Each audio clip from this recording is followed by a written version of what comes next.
Moving on to our next topic is fish farming. And what comes to mind when you hear the word? Well, I used to feel that the quality of farm-raised fish wasn't that high, but now it seems there's almost no difference with wild-caught fish. And I think many people would agree to that because just to show you a bit of data, the graph shows fisheries productions volumes around the world, and wild-caught fish have stayed relatively stable during the past 2 decades or so. As you can see, fish farming, farmed fish has increased during the same time. Yes. And as we'll show you in the video, some farm-bred fish offer something a little extra that wild-caught ones don't. So take a look. A fish farm in Nobeoka, Miyazaki Prefecture.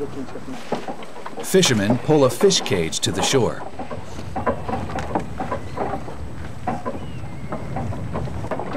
Here we go.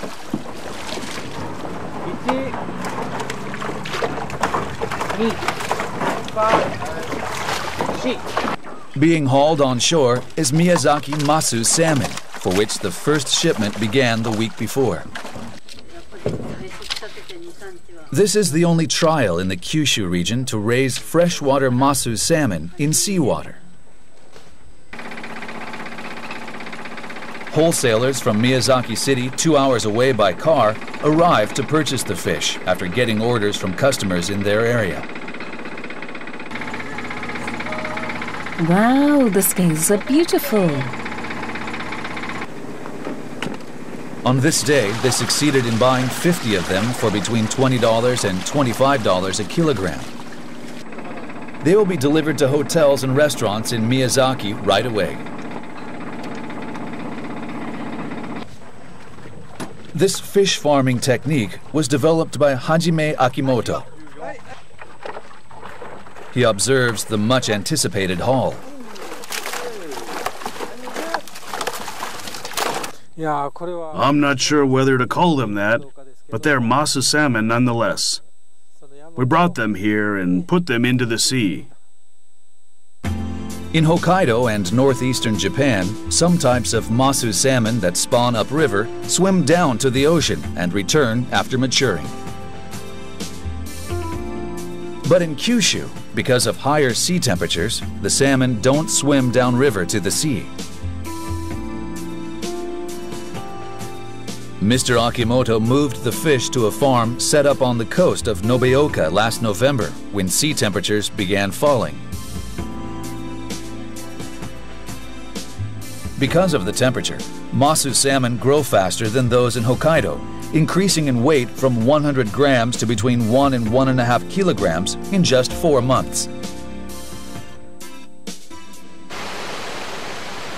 Mr. Akimoto has run a fish farm in the mountains 2 hours by car from Nobeoka for the past 50 years. He set his sights on Masu salmon after raising another fish of the same species and failing to find a market. The fish farming industry is doing poorly. Since the 2011 disaster, prices are down. He had been shipping the fish to the Tsukiji market in Tokyo. But after the 2011 earthquake and tsunami, prices of the species fell by half, regardless of origin. Compared to other similar fish, the production cost of Masu salmon is less than a third, offering an attractive profit margin. Farmed fish is typically eaten within the local region, so going nationwide was maybe too ambitious. His aim is to turn it into a local brand. He named it Miyazaki Masu salmon, and rather than trying to expand production, is limiting shipments to the local area. He recommends eating it as fatty sashimi and is marketing it as a rare fish available only in the local region. With consumers eating less fish and rising fuel and feed costs, the entire fish farming industry is facing rough seas.